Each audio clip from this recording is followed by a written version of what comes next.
Welcome to Perspectives, a podcast where the clergywomen of the First United Methodist Church of San Diego share their musings on scripture, theology, and what it has to do with us.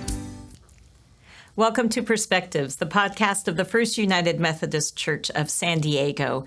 We are continuing our conversation around the ways in which we might deepen our relationships with strangers, with people we know just a little bit, with people we know very well, or with people we want to know even better.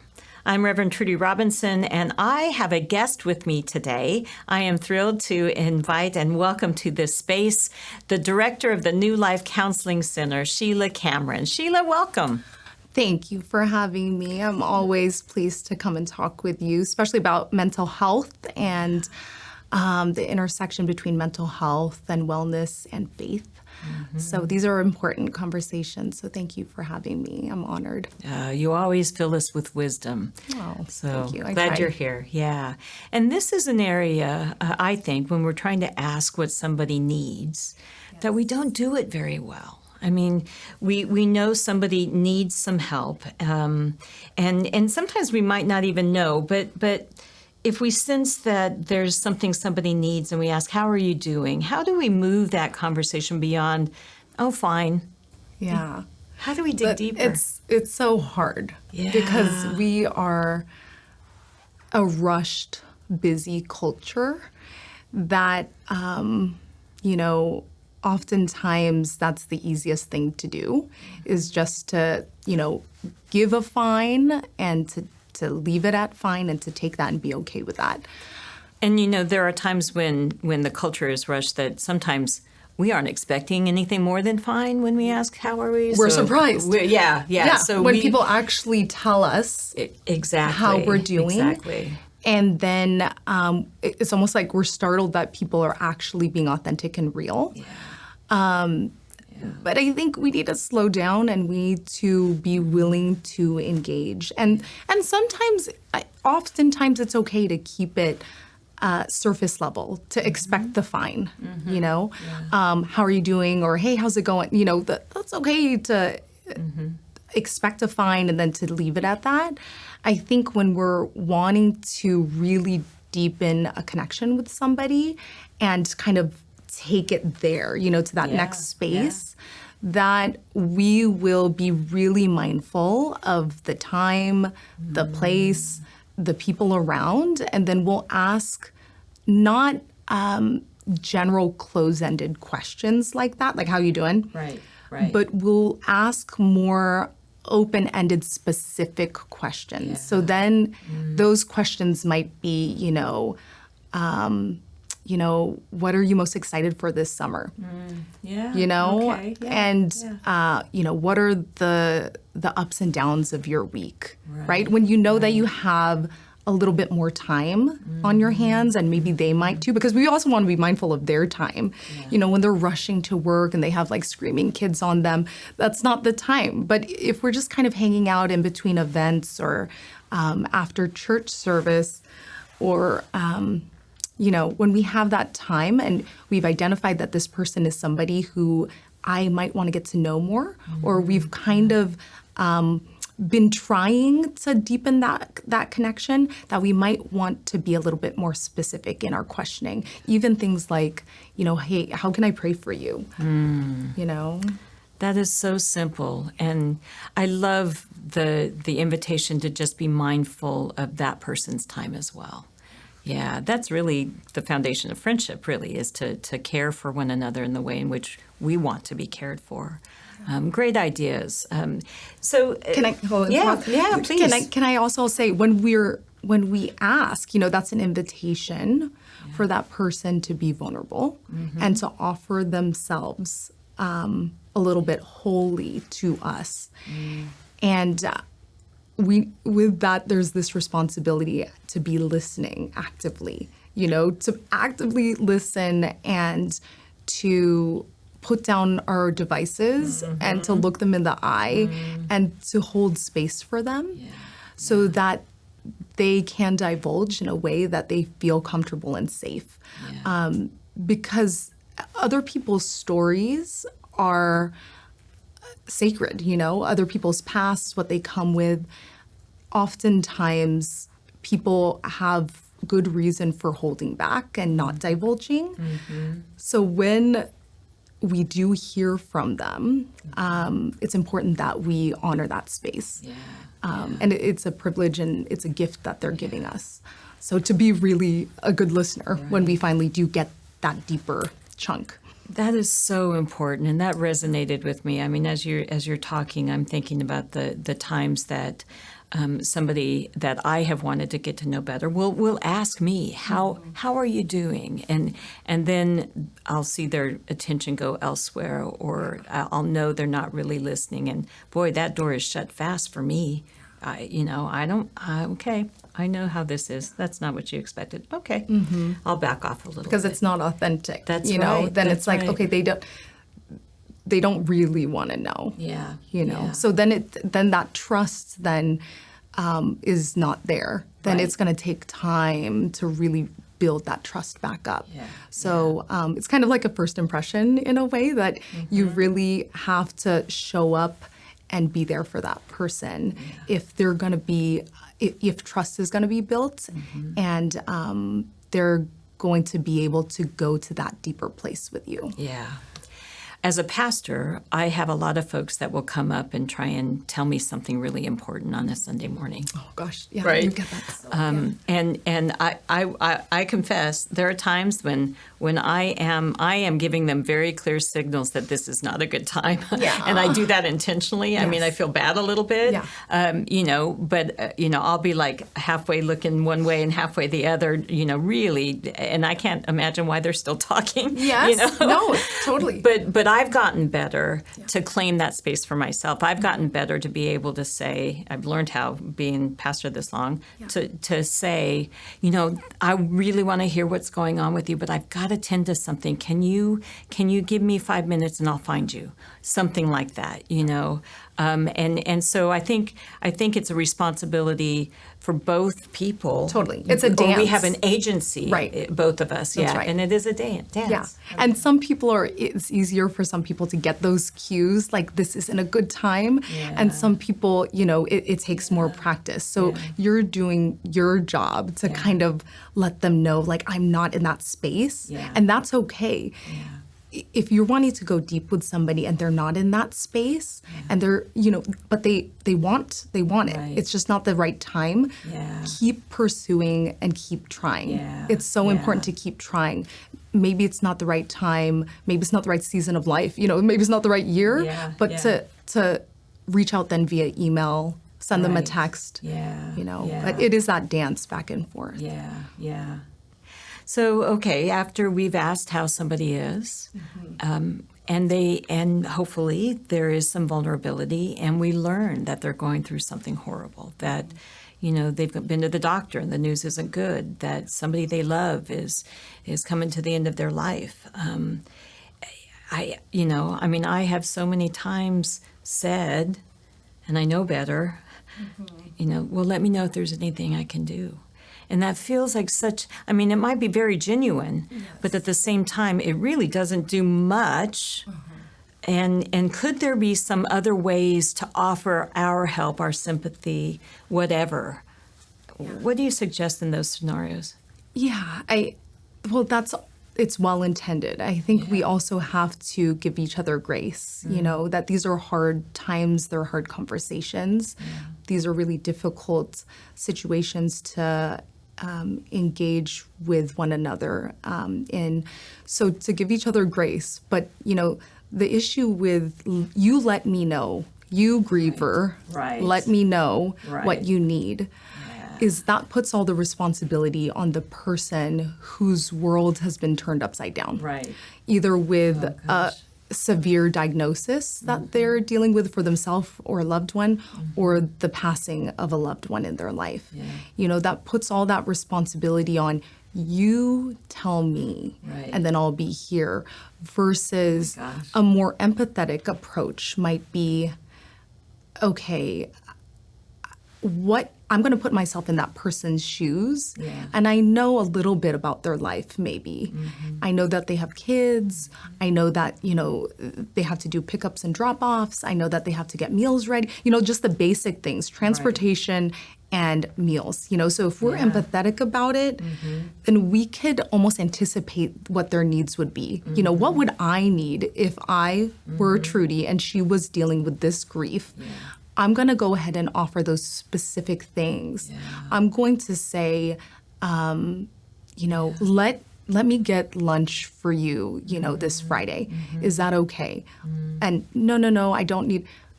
People don't like to be a burden. So then we don't just take that first, no, I'm fine. They're not fine. Their world is upside down. Because we need to hear that. Don't just accept that initial, I am fine, because they're absolutely not. And again, we're a culture of independence and self-sufficiency and masking. So no, I can't imagine that you are fine. Please let me do this for you. I insist. If they're adamant completely for whatever reason, then let that be. But really for you to break through and let them know, like, I see you suffering and I can just imagine, I know that I would want this, so please let me do this. So be very specific, or, hey, let me, can I go on a walk with you this Sunday? I know you're going to be alone. I know that's typically when you and your husband go out and he's not here anymore. Like, let me do that for you. So it's offering yourself in a very present way and then also being very consistent. Another thing too about grief is that oftentimes there is a lot, and it's a good thing that there's a lot of support initially with the initial loss or the initial diagnosis. So in the first month or so, there's tons of support. The way grief works is usually there's shock and denial for the person in grief. They're numb and they're walking in this fog in those first few months. That's when everybody is saying, let me help you. What do you need? What do you need? Let me help. And they don't know. Oftentimes they don't know. So for them to be very specific, they don't know. Now, when that fog has dissipated in month, 2 to 6, that's when it's set in for them. My life is altered. And now I'm really aware of what I need. And guess what? People aren't around anymore. Oh, and then it really feels like a burden if you have to go and say, hey, can you do that for me now?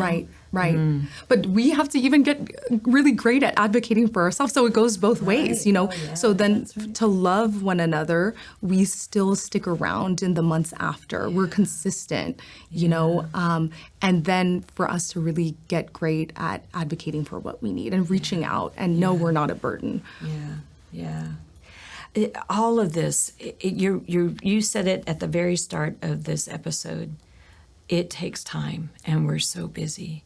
But what a beautiful invitation, simply as you suggested, to simply see ourselves in that situation and imagine what it is we might need. And you gave us great language. I insist. This is what I would want you to do for me, and I know you would, or whatever, right?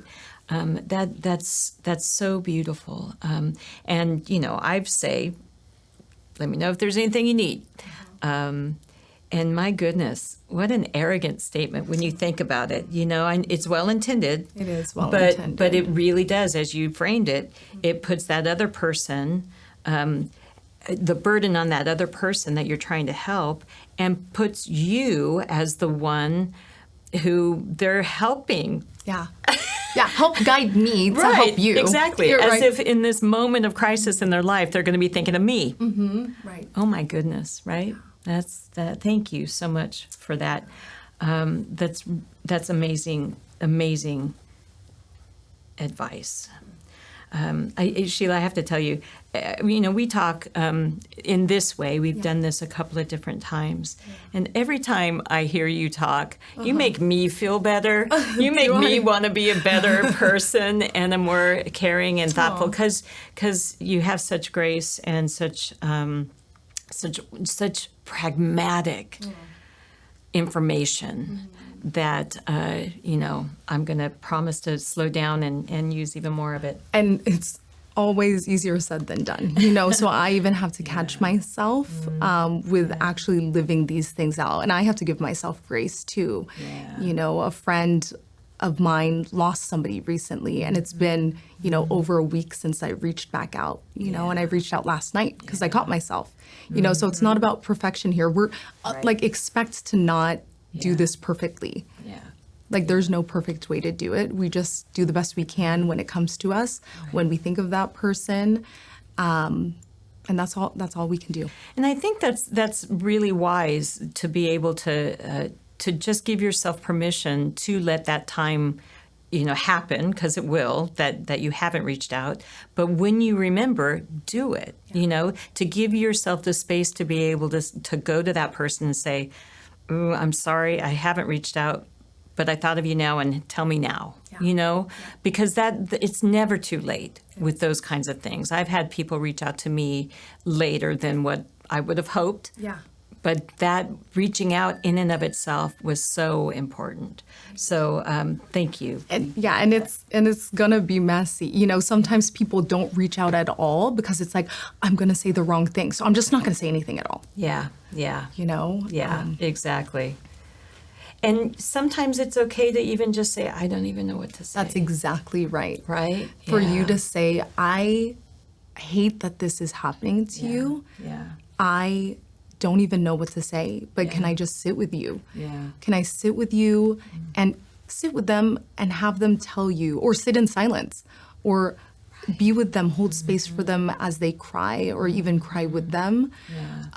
So it's not about the exact words, it's more about the presence that you have, that you're offering. That's the biggest gift in all of this. So it's not, do I have this perfect script and can I deliver this in this way? It's just me being there that's what's healing in all of this. We've danced around this idea that these conversations, there's a mutuality to it. There's an openness for both of you and an agency for both of us. And so, if we want somebody to be vulnerable, we have to be vulnerable too. Yes.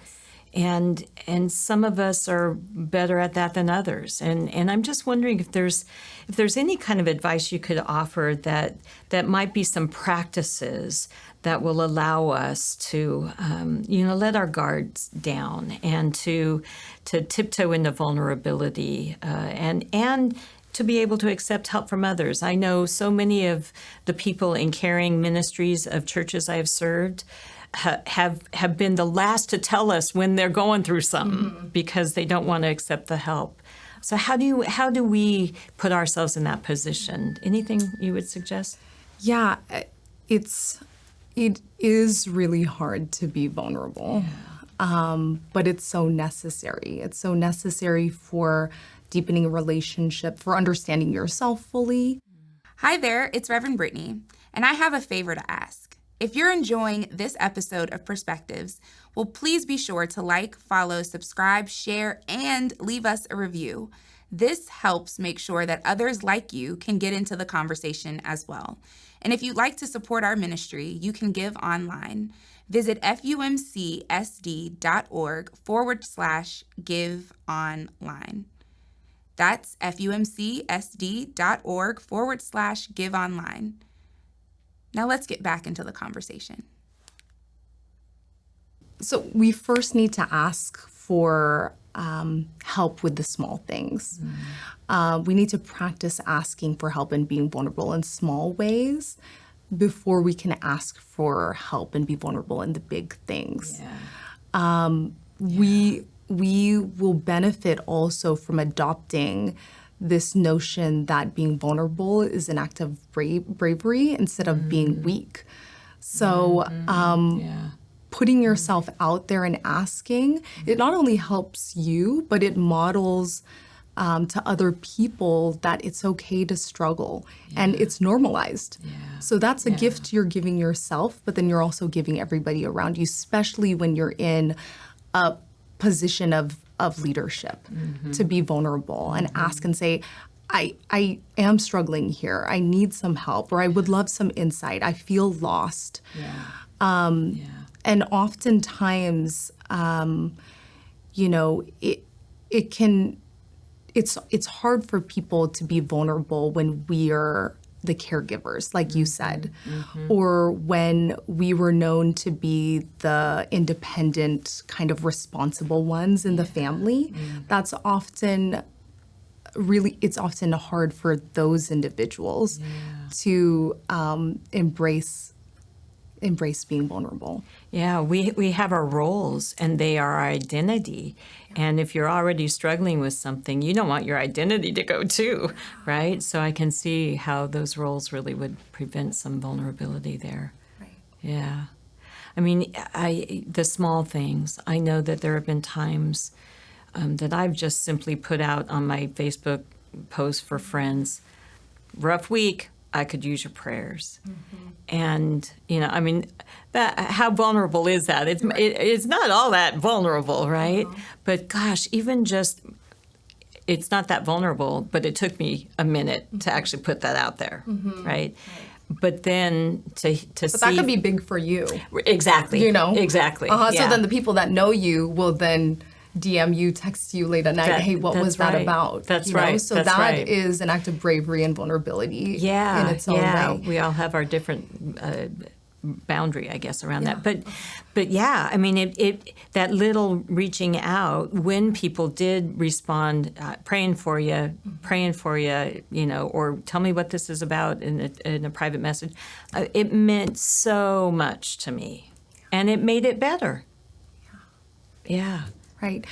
Examples, like practical examples of this might be, you know, if we're practicing being more vulnerable and opening up, we don't have to do that on a big platform. You know, we could do that with one or two people. I have a group, just on a personal level, I have a group of girlfriends from college. There's just 3 of us on a group text. And we started this practice of roses and thorns of the week. We're living in all different parts of California. We have our kids, we're busy, we're all working moms. And so that's just our way of staying connected, but then also being vulnerable. Like I see their feed, I see their highlights on Instagram. Right. You know, but that doesn't really tell me much about what's happening with them within their marriages, what struggles are with their kids, what's going on at work. And we know that everything is stressful, you know, so then that's just a way for us to really quickly check in, catch up, and then practice being vulnerable with each other. So that's just an example of that. I love that. This has been so rich. Thank you. And you're a person of faith, and that comes into this advice. And I can't help but think about, you know, the reason we're doing this whole series is to get us to be connected. And that's what we're called to do as people of God. People of faith, is to build the beloved community, to be vulnerable. I can't think of any greater vulnerability than Jesus Christ hanging on the cross. And all of Christianity has a vulnerability to it if we allow our faith to get deep enough to see that. And it makes me really, really sad to know that sometimes I, or any of us, are too busy to do those things, too distracted, too worried about how we might seem, too full of our role, too concerned about doing it wrong, to miss the blessing of being able to be connected with somebody, to hear the roses and the thorns of people that we love. So all that you have given us has been just such a gift. Thank you. Thank you so much. Thank you for having me, and thank you for allowing me and all the therapists, you know, to do the work that we do. Thank you for all the donors, all the people that support the New Life Counseling Center. to allow us to do this relational work, which is so important. You know, not a lot of people know, or not everybody anyway, that the New Life Counseling Center is a ministry of First United Methodist Church of San Diego, and it's been around much longer than I have. And I'm grateful you're there, because there are times people will come to us first, maybe with a concern, and we don't have the training that you do. And so it's so wonderful to be able to say, you know what, I can pray for you, I can talk to you theologically, but you really want to get down to ways to be better. We've got a counseling center with a wonderful director. You need to talk to her. And we love those referrals. We're so glad. Yeah, thank you. We do this together, and that's the point of all of this. Yeah. Thank you, Sheilah. Thank you. Thank you so much for listening. I hope you have also gained some insight and some wisdom, and will take up on some of this advice as well. And thanks for listening. We'll see you next time. This is a production of First United Methodist Church of San Diego. To learn more about our events and ministries, and to access additional learning resources, visit fumcsd.org.